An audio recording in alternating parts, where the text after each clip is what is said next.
Night and day cream ত্বক থাকবে bright সারাদিন, পলিউশন ফ্রি, ঠিক যেন রাতের ফোঁটা সাদা ফুল। সারাদিন happy bright skin. Justice for RG Kar, এই তিনটে শব্দই এই মুহূর্তে ঘুরপাক খাচ্ছে শুধুমাত্র আমাদের রাজ্য তা নয়, একই সঙ্গে গোটা দেশে ছাড়িয়ে আন্তর্জাতিক মহলও। বিভিন্ন জায়গায় প্রতিবাদও সংগঠিত হচ্ছে, সেই ছবিও আপনাদের সামনে আমরা লাগাতার তুলে ধরেছি। কিন্তু যে নরক যন্ত্রণার মধ্য দিয়ে তিল তিল করে প্রাণটা চলে গিয়েছে অভয়ার, তা হয়তো বিন্দুমাত্র আন্দাজ আমরা করতে পারছি না। কিন্তু বিশ্বাস করুন, একটা মৃত্যু অনেকগুলো প্রশ্নের মুখে এনে দাঁড় করিয়েছে আমাদের প্রত্যেককে। শুধুমাত্র বিকৃত মানসিকতা নাকি পাশবিক কাম? এই কারণের জন্যই কি হত্যা করা হয়েছিল? ধর্ষণ করবার পর অভয়াকে? হয়তো নয়। এর পেছনে একটা বড় চক্র রয়েছে। কেন এই কথা বলছি?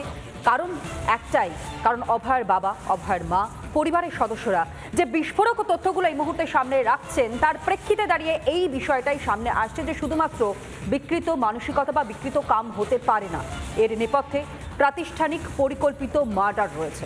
কারা যুক্ত রয়েছে এটাই আমরা আজ জানবার চেষ্টা করব, খোঁজবার চেষ্টা করব। তার কারণ শুধুমাত্র যে পরিবার, যে পরিবারটা তার সন্তানকে হারিয়েছে, সর্বশান্ত হয়ে গিয়েছে, সব কিছু হারিয়ে ফেলেছে, কারণ একটা মাত্র সন্তান তাকে হারাতে হয়েছে এত কষ্ট করে, এত বড় করবার পর, তারা প্রশ্ন তুলছেন।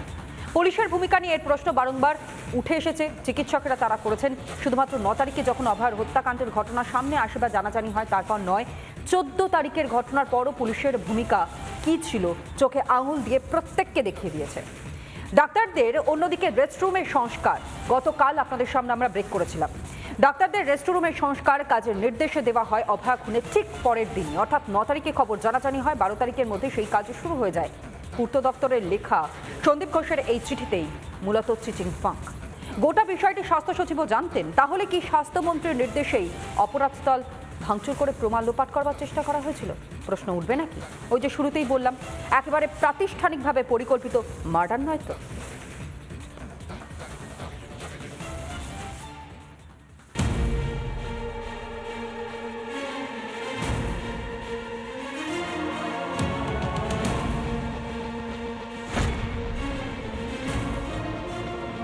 আরজিকর হাসপাতালে কিভাবে অভয়াকে খুনের প্রমাণ লোপাটের চেষ্টা হয়েছে তা বোধহয় এবার দিনের আলোর মতোই পরিষ্কার। সেমিনার রুমের কাছে ডাক্তারদের রেস্টরুম ও সংলগ্ন শৌচাগারে ভাঙাভাঙির ছবি রিপাবলিক বাংলায় প্রথম দেখিয়েছিল, কিন্তু সেই সংস্কার কাজ কেন তা বোধহয় এবার স্পষ্ট হলো। পূর্ত দপ্তরকে চিঠি লিখে ডক্টরস রেস্টরুম সংস্কারের নির্দেশ দিয়েছিলেন খোদ সন্দীপ ঘোষ। এবার চিঠিতে উল্লেখ তারিখটা দেখুন মন দিয়ে, 10ই আগস্ট 2024, অর্থাৎ অভয়াকে ধর্ষণ করে খুনের ঠিক পরের দিন। এখানেই শেষ নয়, চিঠি খুঁটিয়ে পড়লে চোখে পড়বে আরো চাঞ্চল্যকর কিছু তথ্য। সেখানেই লেখা স্বাস্থ্য সচিব ও স্বাস্থ্য শিক্ষা অধিকর্তার সঙ্গে আলোচনা হয়েছে। কি লুকোনোর জন্য সন্দীপ ঘোষ, কি লুকোনোর জন্য নারায়ণ স্বরূপ নিগমের সাথে এই মিটিং করে এই ডিসিশন নিলেন? এই ভয়ঙ্কর চিঠিতে সেই প্রশ্ন উঠে আসছে। এর উত্তর নারায়ণ স্বরূপ নিগম থেকে শুরু করে স্বাস্থ্যমন্ত্রী মমতা বন্দ্যোপাধ্যায়কে দিতে হবে। পূর্ত দপ্তরের যে ইঞ্জিনিয়ারকে সংস্কার কাজ করতে চিঠি দেওয়া হয়েছিল, রিপাবলিক বাংলা পৌঁছে গিয়েছিল সেই অফিসেও। বিমল পাল এক্সিকিউটিভ ইঞ্জিনিয়ারের নাম রয়েছে, তিনি এই মুহূর্তে অফিসে নেই, কিন্তু আমরা বারংবার দুপুর থেকে তাকে ফোনে ট্রাই করছি। বিমল পাল তিনি কি কিছু এমন জানেন যেটা চাপা দেওয়ার চেষ্টা হচ্ছে? এখানেই সব থেকে গুরুত্বপূর্ণ প্রশ্নটা তুলে দিয়েছেন বিজেপি নেত্রী লোকেট চ্যাটার্জি। স্বাস্থ্যভবন সব জানতো, মানে স্বাস্থ্যমন্ত্রী মমতা বন্দ্যোপাধ্যায়ও সব জানতেন। স্বাস্থ্যভবন, স্বাস্থ্য সচিব যখন বিষয়টা জানে, তাদের নলেজে আছে, তখন তো মুখ্যমন্ত্রীর কাছে খবর থাকবেই, তার নলেজ ছাড়া তো হতে পারে না। এবং আমার মনে হয় এত কিছু না ধরে যদি মুখ্যমন্ত্রীকে আজকে তাকে ধরে জিজ্ঞাসাবাদ করা হয়, তাহলে আসল সত্যিটা খুব তাড়াতাড়ি বেরিয়ে আসে। রাজ্যের মন্ত্রী অবশ্য মূল প্রশ্ন এড়িয়ে সিবিআইয়ের দিকে বিষয়টি ঘুরিয়ে দিলেন। সিবিআই যখন ইনভেস্টিগেশন করছে, সিবিআইকে তাহলে যারা মনে করছেন সেই সময় ছিলেন, মনে করছেন যে ট্যাম্পারিং হয়েছে, তারা সমস্ত তাদের তথ্য সাবস্ট্যান্সিয়েট করুন। আপনার যে অভিযোগ আছে সেটাকে তথ্য সহ সিবিআইয়ের কাছে জমা দিন। সিবিআই এই বিষয়টা দেখার কথা। রাজ্যের 14 আনা অপরাজিতা বিলে ধর্ষককে ফাঁসির বিধান আছে, কিন্তু যারা ধর্ষণ খুনে প্রমাণ লোপাট করে তাদের জন্য কি শাস্তি? সংশোধনীর প্রস্তাব দিয়েছিলেন বিরোধী দলনেতা, যদিও তা গ্রাহ্য হয়নি। ওই কারণেই তো বিরোধী দলনেতার যে অ্যামেন্ডমেন্ট ছিল যে ধর্ষকদের তো ফাঁসি দেবেন, ওয়েলকাম, আর ধর্ষণের প্রমাণ লোপাটকারীদের কি ব্যবস্থা হবে? একজন চিকিৎসককে ধর্ষণের পর নির্মমভাবে খুন করা হলো, আর ধামা চাপা দিতে ব্যস্ত মমতা বন্দ্যোপাধ্যায়ের দপ্তর। দায় এড়াতে পারেন মমতা বন্দ্যোপাধ্যায়? রিপাবলিক বাংলা। প্রেক্ষাপটটা ভুলে গেলে কিন্তু চলবে না। যেদিন অভয়ার হত্যার ঘটনা সামনে আসে, প্রকাশ্যে আসে গত 9 আগস্ট, একদিকে যেখানে প্রাক্তন মুখ্যমন্ত্রী বুদ্ধদেব ভট্টাচার্য, তাকে নিয়ে আমরা প্রত্যেকে হয়তো ব্যস্ত, ঠিক সেই মুহূর্তে কিছুটা হলেও যেন নজর ঘোরানোর একটা প্রচেষ্টা। যে বিষয়টা সামনে আসবার পর একগুচ্ছ প্রশ্নও সামনে আসে, যার মধ্যে অন্যতম যে বিষয়টি তা হচ্ছে কিভাবে মৃত্যু হলো এবং কারা এই মৃত্যুর ঘটনার সঙ্গে যুক্ত, এবং ধর্ষকই বা একজন নাকি এ নেপথ্যে আরও কেউ যুক্ত রয়েছে। এবং শুরুতেই বলেছিলাম যেটা খুন নয় তো, পরিকল্পিতভাবে তাকে হত্যা করা হয়নি তো। প্রশ্নটা উঠে আসছে গত পরশুদিন যখন রাত দখলের দ্বিতীয় পর্বের কর্মসূচি গ্রহণ করা হয় এবং যখন আরজিকর মেডিকেল কলেজ হাসপাতালে সাংবাদিক বৈঠক করে অভয়ার বাবা মা, পরিবারের সদস্যরা, তারা যে একটার পর একটা বিস্ফোরক অভিযোগগুলো সামনে রাখছিলেন, তার পরবর্তী সময় দাঁড়িয়ে কোথাও গিয়ে এই প্রশ্নটা করতেই হচ্ছে, সত্যি এটা মার্ডার নয় তো? আলোচনা আমরা এগিয়ে নিয়ে যাব, কারণ আরও বেশ কিছু বিষয় যারা অতিথিরা রয়েছেন তাদের কাছ থেকে আরও পরিষ্কার করবার রয়েছে, জানবার রয়েছে। যারা উপস্থিত রয়েছেন তাদের সঙ্গে প্রথমে পরিচয় পর্ব সারি। আমার সঙ্গে রয়েছেন স্টুডিওতে ডক্টর কবিউল হক, আপনাকে স্বাগত জানাই রিপাবলিক বাংলার আজকের এই অনুষ্ঠানে। এবং আমাদের সঙ্গে রয়েছেন প্রাক্তন এনএসজি কর্তা দীপাঞ্জন চক্রবর্তী। দীপাঞ্জন বাবু, আপনাকেও স্বাগত জানাই আজকের এই অনুষ্ঠানে। আমি শুরুতেই আজ দীপাঞ্জন বাবুকে দিয়ে শুরু করি। দীপাঞ্জন বাবু, যে ছবিটা আমরা দেখতে পাচ্ছি এবং তার পরবর্তী সময় দাঁড়িয়ে কোথাও না কোথাও গিয়ে যেন মনে হচ্ছে সত্যি এতদিন মনে করতাম যে হয়তো ধর্ষক তার যে বিকৃত কাম, হয়তো সেই কারণের জন্যই হত্যা হতে হয়েছে, তিল তিল করে প্রাণটা চলে গিয়েছে অভয়ের। কিন্তু গত পরশু দিনের ঘটনার পর থেকে কিন্তু আর এই বিষয়টা মনে হচ্ছে না। তার কারণ একটার পর একটা এইখানে খটকা লাগছে বলা যেতে পারে। প্রথমত হচ্ছে অভয়ার বাবা, তিনি বলছেন যে টাকার অফার করা হয়েছিল। দ্বিতীয়ত তড়িঘড়ি করে তার দাহ করা হয়। তৃতীয়ত যেমনটা তিনি বলছেন সাদা কাগজ, অর্থাৎ তার ভাই অভয়ার কাকা, তিনি বলছেন সাদা কাগজে অভয়ার মাকে দিয়ে সই করানো হয়। চতুর্থত আবার যে বিষয়টা আমরা দেখতে পেলাম সেখানে আবার স্পষ্ট বলা হচ্ছে যে শুধুমাত্র তাকে দাহ করা তা নয়, প্রায় বাড়ি গিয়ে তারা দেখছেন 400 জনেরও মতন পুলিশ আধিকারিকরা তারা গোটা বাড়িটা ঘিরে রেখেছেন। সুতরাং কোথাও না কোথাও গিয়ে প্রত্যেকটা মুহূর্তে কারোর না কারোর যেন নজর ছিল এই গোটা পরিবারের ওপর, মনে হয় নাকি? আমি প্রথম দিন থেকে, সম্ভবত 9 আগস্ট 10 আগস্ট প্রথম দিন রাতে তোমাদের চ্যানেলেই জবাব চায় বাংলাতে আমি একটা কথা বলেছিলাম ময়ূরকে পরিষ্কার ভাবে, প্রথম দিনই, যে এই যে ঘটনাটা, যেটা যতটুকু শুনেছি, আমি কিছুতেই বিশ্বাস করতে রাজি নই যে এই ঘটনাটা দুর্ভাগ্যজনক হলেও, ঘৃণ্য হলেও, এটা ধর্ষণ এবং খুন ব্যাপারটা তা নয়। যে ধর্ষণ করতে গিয়েছে সেখানে বাধার সম্মুখীন হয়েছিল যে ধর্ষক, বা লোকে জেনে যাবে ইত্যাদি কারণে সে খুন করেছে, ব্যাপারটা তা নয়। এটাই প্রথম দিন থেকে বলেছি যে এই খুনের পরিকল্পনা বহু আগে থেকে করা হয়েছিল। আমাদের এই তিলোত্তমাকে তার মৃত্যু হতোই, কারণ সে এমন কিছু জেনে গিয়েছিল যার জন্য তার মৃত্যুটা কিছু লোকের কাছে অবশ্যম্ভাবী হয়ে গিয়েছিল। এবার এই একটা হসপিটালের ভেতরে মৃত্যু, তার শুধু যদি মৃত্যু হতো সে নিয়ে প্রচুর অনেক ঘটনা ঘটতো এবং ষড়যন্ত্রের গল্প আসতো ইত্যাদি প্রভৃতি, সেটাকে গুলিয়ে দেওয়ার জন্য ধর্ষণ করে তারপর মৃত্যু মেরে ফেলা হয়েছে, যাতে লোকে যে স্টোরিটা এখন হচ্ছে যেখানে একজন বিকৃত কাম এই সঞ্জয় রায় সে ধর্ষণ করেছে, বাধার সম্মুখীন হয়েছে, মেরে ফেলেছে। এটা কিন্তু একটা ভালো, সুন্দর, দুর্দান্ত ভাবে বানানো একটা প্লট, এবং এর পেছনে বহু পাকা মাথা রয়েছে, অপরাধী মাথা রয়েছে, এবং অপরিসীম সরকারি শক্তি তার ক্ষমতা রয়েছে। না হলে এইরকম ভাবে প্লটটা তৈরি করা এবং সুচারুভাবে সেটাকে এক্সিকিউট করা অসম্ভব ব্যাপার। আমার আরেকটা প্রশ্ন আছে, এবং সেটার যদি উত্তর পাওয়া যায়, আশা করি সিবিআই সেটা পাবে। যদি তিলোত্তমাকে হত্যাই করতে হতো, হসপিটালে কেন করলো? বাইরেও করতে পারত। এই সমস্ত লোকজন যারা মাফিয়া রাজ চালাচ্ছে তাদের কাছে সুপারি কিলারের কমি নেই। রাস্তায় অ্যাক্সিডেন্ট হয়ে যেতে পারতো, যে কোনো জায়গায় মারতে পারতো, হসপিটালে কেন হলো? তাহলে কি কোনো এমন কিছু সেদিন সে জানতে পেরে গেছিল যে সেই প্রমাণ নিয়ে সে যদি বাইরে বেরিয়ে যেত, সেদিন যদি সে বাইরে পৃথিবীর আলো দেখতে পেত, তাহলে সাংঘাতিক কিছু হয়ে যেত?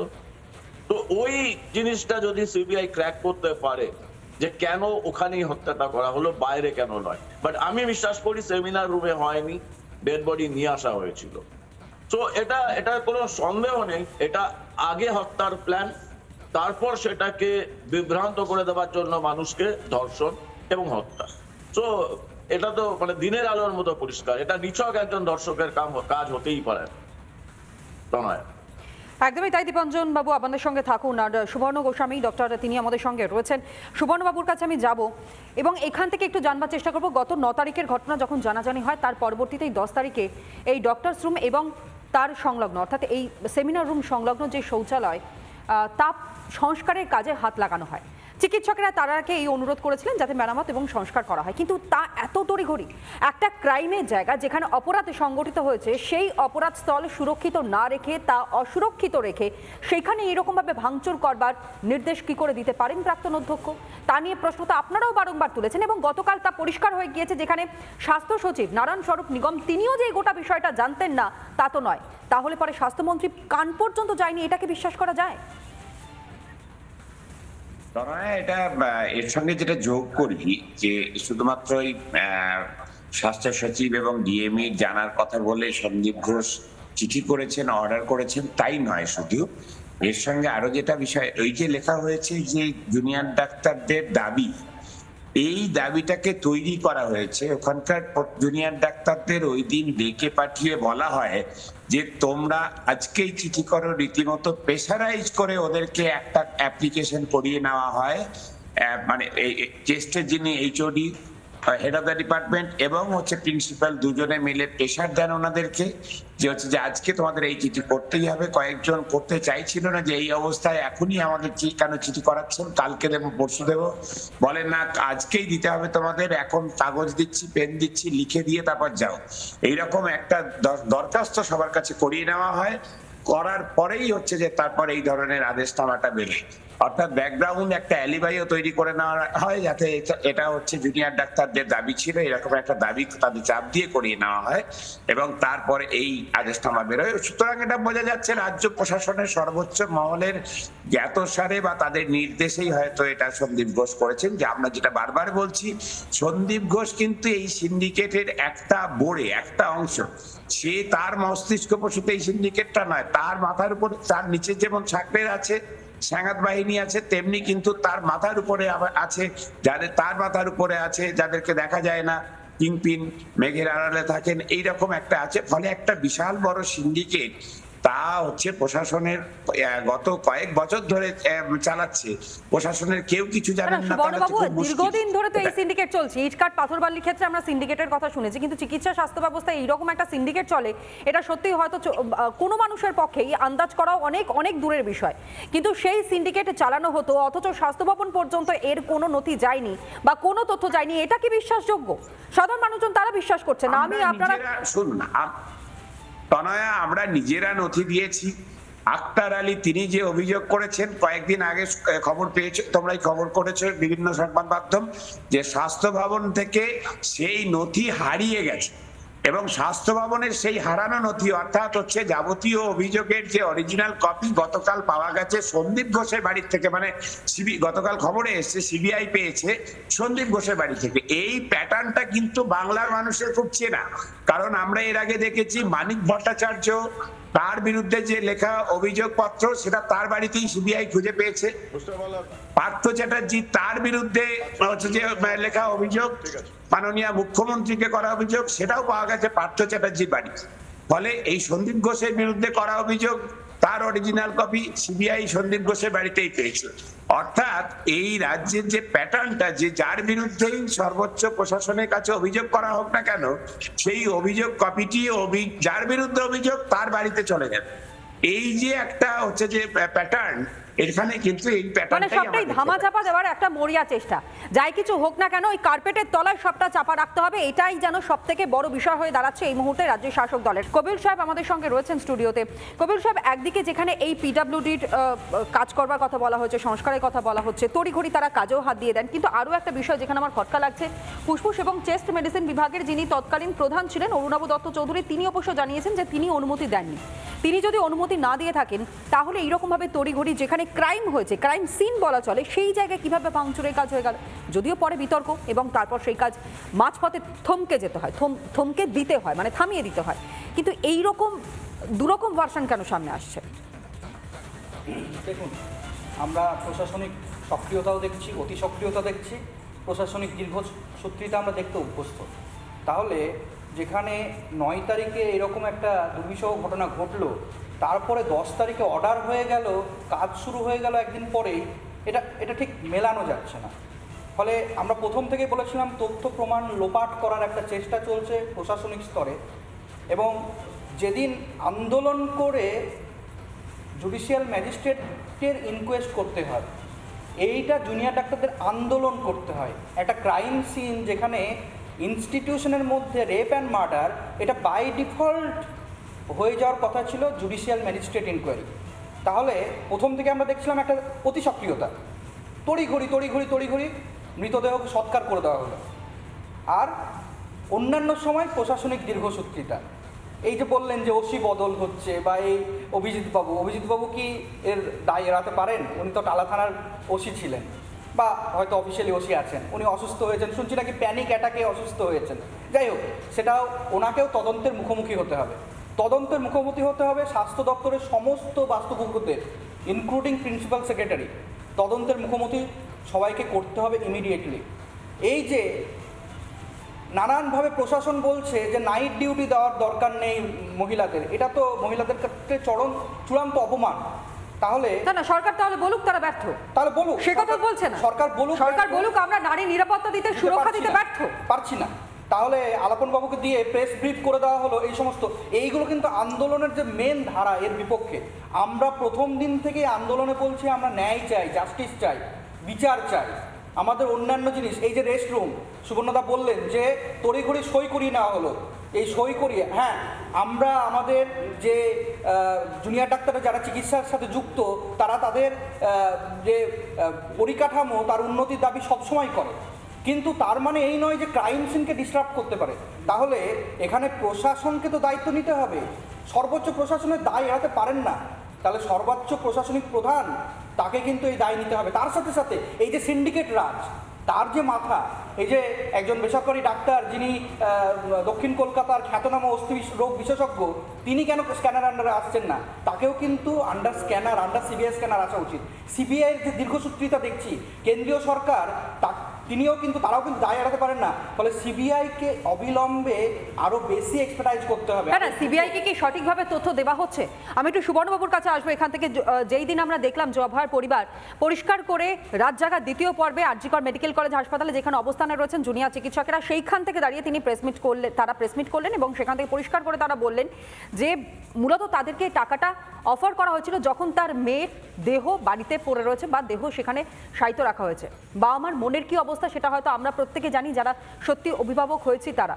কিন্তু এখানে সুবর্ণবাবু আরও একটা প্রশ্ন, যেই প্রশ্নটা কবিউল সাহেবও করলেন, যে পুলিশের ভূমিকা তা নিয়ে যেমন প্রশ্ন উঠছে, ঠিক একই রকমভাবে আরও একটা প্রশ্ন আসছে যে পুলিশ যে দ্বিচারিতার কথা বা যে মিথ্যাচার করেছে, সেই মিথ্যাচারের প্রেক্ষিতে দাঁড়িয়ে এখনো পর্যন্ত কেন কোনো স্টেপ নিচ্ছে না। উপরন্তু গতকাল আমরা দেখলাম শাসক দলের দুজন মন্ত্রী তারা প্রেসমিট করলেন, তারা বলছেন যে তথ্য, যে টাকার তথ্য অভয়ার পরিবারের তরফ থেকে দেওয়া হয়েছে, সেই তথ্য কেন সিবিআইয়ের কাছে দেওয়া হলো না?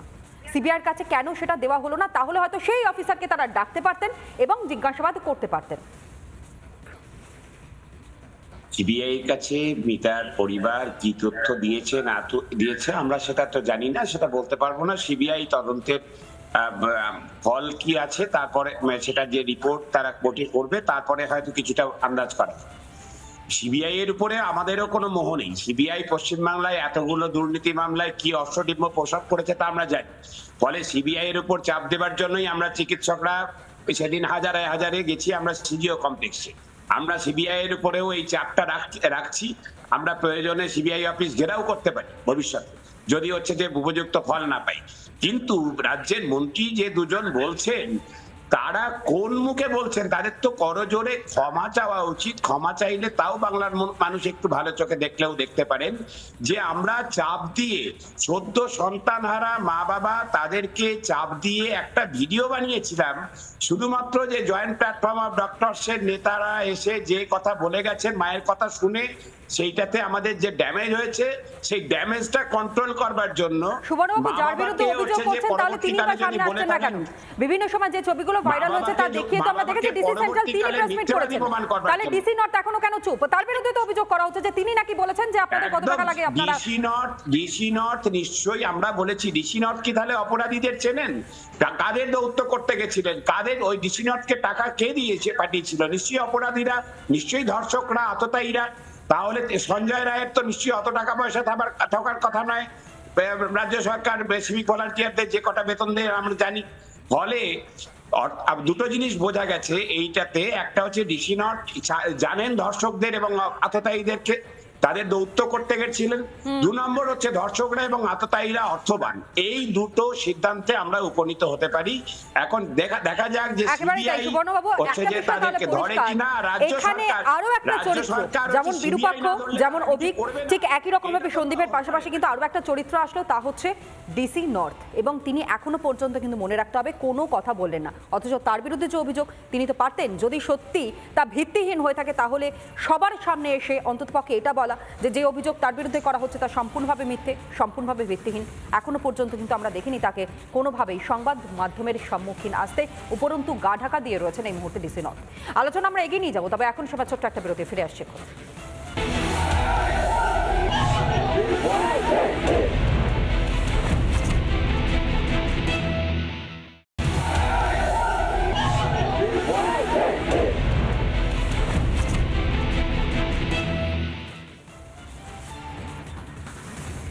যেদিন অপরাধী সংগঠিত হয় তার পরপরই তারই সংলগ্ন ঘর ভাঙচুর করা হয়। যে প্রশ্নটা বারংবার সামনে এসেছে যে কোথাও গিয়ে এভিডেন্স টেম্পারিং করা হয়েছে, কোথাও গিয়ে লোপাট করবার চেষ্টা করা হয়েছে, অথচ মুখ্যমন্ত্রী স্বাস্থ্যমন্ত্রী তিনি কিছুই জানেন না। সব জানেন কি মমতা, তারপরেও চুপ করে রয়েছেন।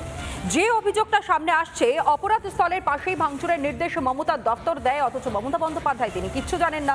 আশ্চর্যকর বিষয়, এর পরবর্তী যে তথ্য পিডব্লিউডিকে লেখা সন্দীপের চিঠিতে একেবারে স্পষ্ট, সংস্কারের কথা জানতেন স্বাস্থ্য সচিবও।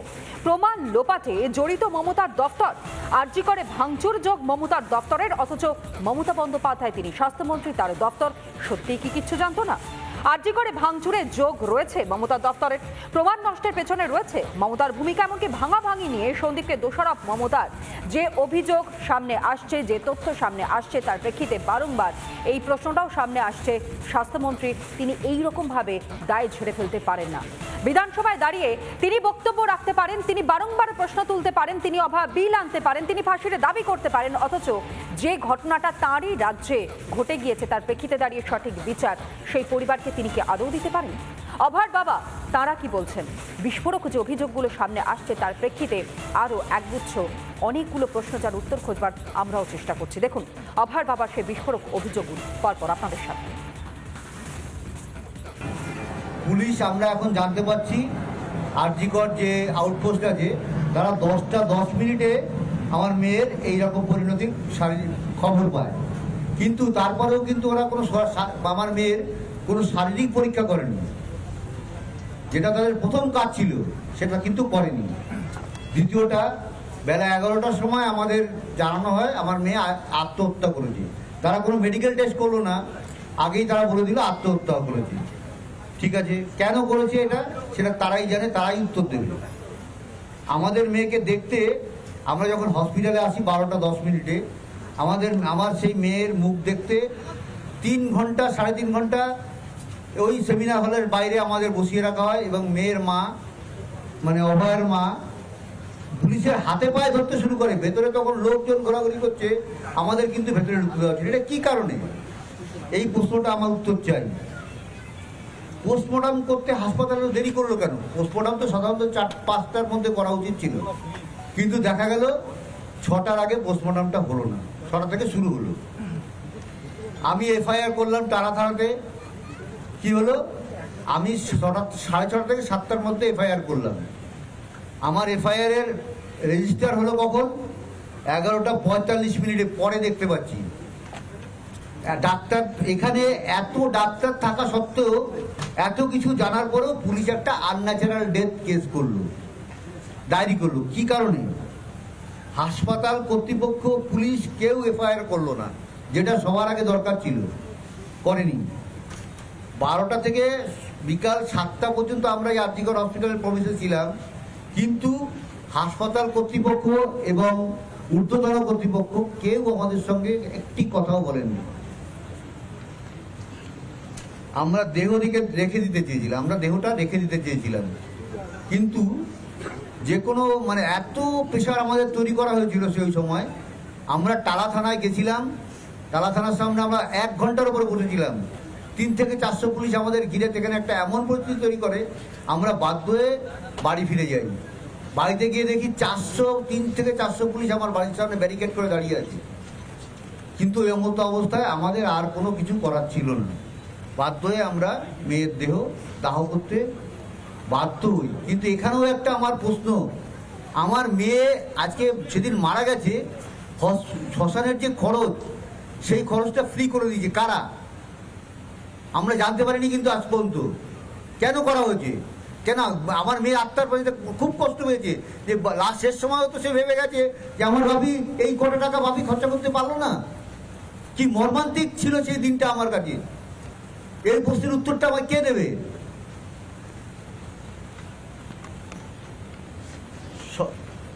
যখন আমার মেয়ের দেহ আমার ঘরে সাহিত্য ছিল, তখন ডিসি নর্থ আমাদের ঘরের একটা গলিতে ঢুকে ঘরের ভেতরে তিনি আমাকে টাকা দেওয়ার চেষ্টা করেন এবং তার যা জবাব দেওয়ার আমরা সঙ্গে সঙ্গে সেই জবাবটা দিয়ে দিই।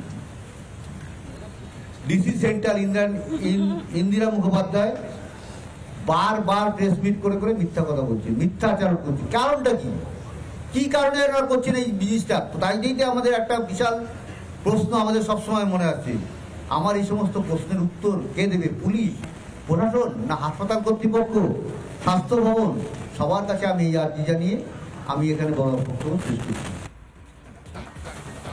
অভয় বাবার বক্তব্য আপনাদের সামনে আমরা তুলে ধরলাম। অথবা কোথাও না কোথাও গিয়ে যেন একটা রক্তচক্ষু কাজ করছিল, কোথাও গিয়ে একটা ভয় কাজ করেছে, যে কারণটা হয়তো সেই দিন তারা মুখ খুলতে পারেনি, পরিস্থিতি ছিল না। বিশ্বাস করুন, যেই বাবা মা তার সন্তানকে হারায় তার পক্ষে সেই সময় দাঁড়িয়ে কোনো রকমের এইরকম বিবৃতি দেওয়া, একেবারে স্ট্রংলি বিবৃতি দেওয়া সত্যিই সম্ভব হয় না।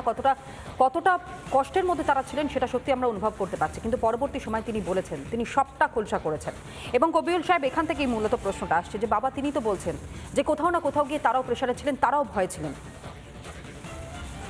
তুমি যে বাবার আর্তনাদ আমরা শুনতে পেলাম, অভয়ের বাবার, এটা তো একদম প্রমাণিত। আমরা প্রথম দিন থেকে দেখছিলাম যে প্রশাসনিক অতি সক্রিয়তা, একদম খুব দ্রুততার সাথে সব কিছু করে দিতে হবে।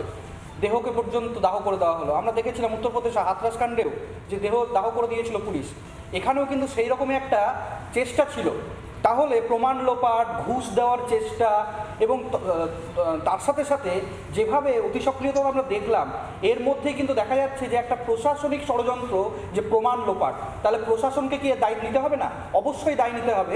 এবং এই জায়গা থেকে আমরা বলছি যে বিভিন্ন মেডিকেল কলেজগুলোতে যে সিন্ডিকেট চলছে, এই যে দেখাচ্ছিলেন যে অভিক বিরূপক্ষ, এদেরকে সাসপেন্ড করা হয়েছে। এটা তো কবে করা হয়েছে? অনেক আগেই করা হয়েছে, কিন্তু কবে করা হয়েছে? অনেক আগেই সাসপেন্ড হওয়ার কথা ছিল। সন্দীপ ঘোষ, তিনি সাসপেনশনের ডিম্যান্ডে, যে 5 দফা ডিম্যান্ডে জুনিয়র ডাক্তার আন্দোলন করছেন, তার মধ্যে একটা দ্বিতীয় দাবি ছিল যে সন্দীপ ঘোষকে সাসপেন্ড করতে হবে, কারণ তিনি সেই কলেজের প্রধান ছিলেন সেই মুহূর্তে। তাহলে এই জায়গায় দাঁড়িয়ে তাকে সাসপেন্ড করা কখন হলো? যখন তিনি পুলিশি বা সিবিআইয়ের আওতায় গ্রেপ্তার হলেন। তাহলে গ্রেপ্তার হলে সাসপেন্ড এমনিই হতেন। তাহলে এই দাবিটাকেও স্বাস্থ্য দপ্তর বা এই দাবিটাকেও রাজ্য প্রশাসন মানতে পারলেন না। দাবি করা হলো বিনীত গোয়েলের অবশ্যই অবিলম্বে তাকে স্যাক করতে হবে, যার প্রশাসনিক ব্যর্থতায় 14 তারিখে গিয়ে ঘটনাস্থলকে ভাঙচুর এবং হাসপাতালে ভাঙচুর করা হয়েছে। আমি জুনিয়র ডাক্তারদের কুর্নিশ জানাই, সেই দিন দাঁড়িয়ে তারা আন্দোলনটাকে কন্টিনিউ করেছেন। তাহলে সেখানে কি বিনীত গোয়েলের পদত্যাগ দাবি করাটা ন্যায্য নয়? দাবি করেছে যে নিরাপত্তার প্রশ্ন। আমরা মনে করি না শুধুমাত্র সিআইএসএফ দিয়ে নিরাপত্তা হয় না, যে ডাক্তার, নার্স, স্বাস্থ্যকর্মীর সাথে যে রোগীর পরিজনদের যে একটা সুন্দর সম্পর্ক, সেই সম্পর্কটাকে ক্ষুণ্ণ করার এখন কিন্তু রাজ্য সরকার এবং সেটা তো নির্দেশ অনুযায়ী সেন্ট্রাল ফোর্স এসছে, কিন্তু এই সেন্ট্রাল ফোর্স প্রত্যেকটা হাসপাতালে মোতায়েন করা কি সম্ভব? নিরাপত্তার দায়িত্বে তাদেরকে রাখা সম্ভব? যে রাজ্যে বাস করে সেই রাজ্যে রাজ্য পুলিশের উপর যদি আমাদের আস্থা না থাকে, ভরসা না থাকে, তাহলে সাধারণ মানুষ কোথায় যায়? একদমই, রাজ্য সরকারকে অবশ্যই দায় নিতে হবে। আমরা রাজ্য সরকারের চূড়ান্ত ব্যর্থতা এবং যে সিবিআই যে তদন্ত হচ্ছে সেই তদন্তের দীর্ঘসূত্রিতার প্রতিবাদে আগামীকাল 7 তারিখ মেডিকেল সার্ভিস সেন্টারের আহ্বানে ডাক্তার, নার্স, প্যারামেডিক্যাল স্টাফ সহ সাধারণ মানুষ এক মহামিছিল করছেন এবং কেন্দ্র সরকারের প্রতিনিধি রাজ্যপালের কাছে আমরা ডেপুটেশন দিচ্ছি আগামীকাল 2:30টার সময় এনআরএস মেডিকেল কলেজ থেকে মিছিল হয়ে রাজভবন পর্যন্ত যাবে। আমরা সকলকে আহ্বান করছি আন্দোলন থাকুন। সারা দেশ জুড়ে আন্দোলন চলছে, সারা পৃথিবীতে আন্দোলন চলছে। এই আন্দোলনের রেস কিন্তু এত সহজে নিববে না। মুখ্যমন্ত্রী সহ যদি প্রশাসন মনে করেন যে এই আন্দোলন 2 দিন 5 দিনের বিষয়, তা কিন্তু নয়, 1 মাস হতে চলেছে। আমরা সুপ্রিম কোর্ট ভারত রাষ্ট্রের যে একদম, এবং সেদিকে আমাদের নজর থাকবে আগামী সোমবার শুনানি হওয়ার সম্ভাবনা রয়েছে, সেদিকে আমাদের অবশ্যই নজর থাকবে। কিন্তু আমি সুপ্রিম কোর্টকে অবশ্যই ওই শুধু টাইম লাইন নিয়ে আলোচনা নয়, যে আলোচনা যে বাবা যে কথাগুলো বললেন, অভয়ের বাবা, সেই প্রশ্নগুলোকে নিয়ে আলোচনা করতে হবে এবং অবিলম্বে। এবং সবথেকে বড় কথা, ওই মুখবন্ধ খামে কি রয়েছে সত্যি আমরা কিন্তু এখনো পর্যন্ত জানি না। হয়তো গোটা বিষয়টা আরো পরিষ্কার হবে আগামী সোমবারে যখন শুনানি হওয়ার সম্ভাবনার কথা আপনাদেরকে জানালাম হয়তো সেই পর্বে। দীপাঞ্জন বাবুর কাছে আমি এখান থেকে আসি। দীপাঞ্জন বাবু, শুধুমাত্র বিধানসভায় দাঁড়িয়ে বড় বড় কথা বলা, শুধুমাত্র ফাঁসির দাবি করা, শুধুমাত্র একটা বিল আনা, এতেই কি দায় ছাড়তে পারে শাসক দল, একটা সরকার যেখানে বারংবার অভিযোগগুলো সামনে আসছে যে স্বাস্থ্য মন্ত্রকে অভিযোগ পাঠানো হয়েছে, স্বাস্থ্য দপ্তর পর্যন্ত অভিযোগগুলো গিয়েছে, কিন্তু তারপরে কোনো রকমের কোনো পদক্ষেপ নয়? বিরূপাক্ষ বিশ্বাস যার কথা বলা হচ্ছে, যার বিরুদ্ধে অভিযোগ সামনে আসছে, দাদাগিরির অভিযোগ সামনে আসছে, অভিজ্ঞ বলুন, বিরূপাক্ষ বিশ্বাস বলুন, এইরকমই সোকল্ড হয়তো আরও অনেকে রয়েছে যাদেরকে এখনো পর্যন্ত খুঁজে বের করা সম্ভব হচ্ছে না। হয়তো একটা বড় ছাতার তলায় তারা রয়েছে বলে কোনো না কোনোভাবে আড়াল হয়ে যাচ্ছে। কিন্তু প্রশ্নটা একটা জায়গায়, যে 2023 সালের 11ই অগাস্ট যাকে কাকদ্বীপে বদলি করা হলো, সেই বিরূপাক্ষ বিশ্বাস কার এখতিয়ার বলে বা কার ছত্রছায়া থাকার কারণে একটা বছর সে নিজের জায়গাতেই বহাল তবিয়াতে থাকে, তারপরও তার বিরুদ্ধে তোলাবাজির অভিযোগ, দাদাগিরির অভিযোগ, একগুচ্ছ অভিযোগগুলো সামনে আসছে? আমার কথা একেবারে স্পষ্ট, শুধুমাত্র বিধানসভায় দাঁড়িয়ে চিৎকার করলেই হবে ফাঁসি দিতে হবে, ফাঁসি দিতে হবে, ফাঁসি দিতে হবে, অপরাজিতার জন্য বিল আনতে হবে, এটা কি সবটাই আইবাস? মানে তো তুমি সবই বলে গেলে, আমার আর বলার জন্য অবশিষ্ট কিছু খুব একটা নেই। দেখো, ব্যাপারটা হচ্ছে যে আমি তো দেখছি একের পর এক রোজই বিতর্কে we are beating around the Bush. আমরা সবাই জানি যে কোথা থেকে অর্ডার এসেছে, আমরা সবাই জানি মূল ষড়যন্ত্র কোথা থেকে হয়েছে, তাও আমরা ভাবের ঘরে চুরি করছি। Let's call a spade a spade. পৃথিবীতে চিরকাল দেখা গেছে যে মাফিয়াদের যারা সর্বোচ্চ জায়গায়, তারা কিন্তু নিজেরা হত্যা করে না, নিজেরা অ্যাকশন করে না, তারা কবিতা লেখে, তারা গান গায়, তারা হাততালি দিয়ে দিয়ে নেচে বেড়ায়, এই সমস্ত করে বেড়ায়। এবার আমাদের বাংলার মুখ্যমন্ত্রীর কথা বলি, ওনার অতি প্রাকৃত ক্ষমতা আছে। উনি 500 মিটার দূর থেকে শিলাদিত্য যে সারের দাম নিয়ে কথা উঠেছিল তাকে মাওবাদী দেখে নেন, তানিয়া ভরদ্বাজকে মাওবাদী ঘোষণা করে দেন, এগুলো উনি করেছেন। ট্রেনের মধ্যে ওনার 2 বিধায়ক কোথায় যাচ্ছেন, তারা নিজেদের মধ্যে কি আলোচনা করছেন, উনি কালীঘাটে বসে শুনেছেন, এগুলো সব অন দ্য রেকর্ড রয়েছে। উনি জানতেন না সন্দীপ ঘোষ কি করত? এই গতকাল একটি সংবাদপত্রে, এবং মোটামুটি তাদের বেশ সুখ্যাতি রয়েছে, তারা এই শাসক দলেরই ঘনিষ্ঠ সংবাদপত্র, সেখানে দেওয়া হলো যে সন্দীপ ঘোষের নাকি ক্যানিং এ 300 বিঘা জমির উপর ফার্ম হাউস। মুখ্যমন্ত্রী জানতেন না, স্বাস্থ্যমন্ত্রী জানতেন না, এই যে অভিক বিরূপাক্ষর কথা বলছো এগুলো স্বাস্থ্যমন্ত্রী জানতেন না, সবকিছু জানতেন। লোকে যেটা বলছে, চারদিকে যেটা শোনা যাচ্ছে, ব্যাপারটা হচ্ছে খুব সিম্পল। মানুষে বলছে, আমি বলছি না। বলছে যে এই স্বাস্থ্য দপ্তর ছেড়ে দাও, স্বাস্থ্য, বন, খাদ্য, শিক্ষা, প্রতি কটা দপ্তরে যে ঘুঘুর ভাষা, এই all road leads to Rome, এই একই জায়গায় শেষ হয়েছে। তো ভাবের ঘরে চুরি করে সন্দীপ এই করলো, এই ও করলো, অভিক এই করলো, এগুলো সব পড়ে আসল যদি পদত্যাগ করাতে হয়, দাবি নিতে হয়, যদি সত্যি উদ্ঘাটিত করতে হয়, তাহলে মুখ্যমন্ত্রীর পদত্যাগ দাবি করতে হবে। দুর্বিনীত গোয়েল, সে একটা বোরে, একটা দুর্বিনীত যাবে আর একটা দুর্বিনীত এসে যাবে, একটা সন্দীপ যাবে আর একটা, এ তো দেখেছি আমরা শেখ শাহজাহান থেকে বালু অর্থাৎ দীপাঞ্জন বাবু একটা বিষয় পরিষ্কার যে দায় কেউ এড়িয়ে যেতে পারে না, দায় প্রত্যেকে নিতে হবে। একেবারে অনুষ্ঠানের শেষের দিকে রয়েছে 30 সেকেন্ড পাবো আমি, কবির সাহেব হাত তুলছিলেন, বলুন। কেউ নয়, দেখুন এই অভিজ্ঞদের বিরূপাক্ষ বিশ্বাস, সৌরভ পাল এরা তো আবার মেডিকেল কাউন্সিলেরও মাথা হয়ে বসে আছে। এথিক্যাল কমিটির লোক নাকি বিরূপাক্ষ বিশ্বাস, অভিজ্ঞ মেডিকেল কাউন্সিলের সদস্য। আমরা জানি মেডিকেল কাউন্সিলটা আমাদেরকে রেজিস্ট্রেশন দেয়। এই যে সৌরভ পাল, সে তৃণমূলের নেতা, সে মুখ্যমন্ত্রীর একজন লোক, তিনি মেডিকেল কাউন্সিলের সদস্য। তাহলে বিভিন্ন মেডিকেল কলেজে যে টিএমসিপির নেতারা আছে, আমরা সাধারণ ছাত্র সমাজকে আহ্বান করছি তাদেরকে নিরস্ত করুন, তাদেরকে আইসোলেট করুন। West Bengal junior doctors front যে থ্রেড কালচারের এগেনস্টে যে আন্দোলন করছে বিভিন্ন মেডিকেল কলেজে, এই যে পাস করে দেওয়া হয়েছিল নর্থ বেঙ্গল মেডিকেল কলেজে, সমস্ত মেডিকেল কলেজে পাস করে দেওয়া হয়, তাহলে এই দুর্নীতিটা নিয়েও সামনে আসুন। আমরা প্রথম এবং সবচেয়ে ইম্পর্টেন্ট দাবি হচ্ছে জাস্টিস। আমরা ন্যায়ের থেকে পিছু হব না, কিন্তু এই দাবিগুলো আসছে এবং আসবে একেবারে স্পষ্ট। অর্থাৎ একদিকে যেমন বিচারের দাবি, সেই বিচারের দাবি থেকে কোনোভাবেই চোখ ঘোরানো সম্ভব নয়। যেই দাবিতে রাস্তায় প্রত্যেকটা দিন কেউ না কেউ বেরোচ্ছেন, সচেতন নাগরিক তারা বেরোচ্ছেন, সমাজের সাধারণ মানুষও তারা বেরোচ্ছেন, কোনো রকমের রাজনীতির রং নিয়ে নয়। এবং তারা যেমন বিচারের দাবি করছেন সেদিকে আমাদের নজর থাকবে। এবং ঠিক তার পাশাপাশি এই যে প্রচুর দুর্নীতি হয়েছে, একটা পুরো জাল সৃষ্টি হয়েছে, সেই জালের একেবারে শেষটা কোথায় সেটাও কিন্তু আমাদের জানতে হবে, দেখতে হবে। এবং আরও বেশ কিছু ব্রেকিং খবর এই মুহূর্তে আমাদের কাছে এসে পৌঁছেছে, সেই সমস্ত খবরও আপনাদের কাছে আমরা তুলে ধরবো। তবে আজকের মতন অনুষ্ঠান আমাদের এখানে শেষ করতে হচ্ছে। প্রত্যেককে অনেক অনেক ধন্যবাদ জানাই। আর এরই সঙ্গে সঙ্গে যে ব্রেকিং খবরগুলোর দিকে আমরা নজর রাখবো, অবশ্যই সেদিকে তো আমাদের নজর থাকবে, কিন্তু তার আগে একটা ছোট্ট বিরতি রয়েছে, বিরতি নিয়ে ফিরে আসছি এখন।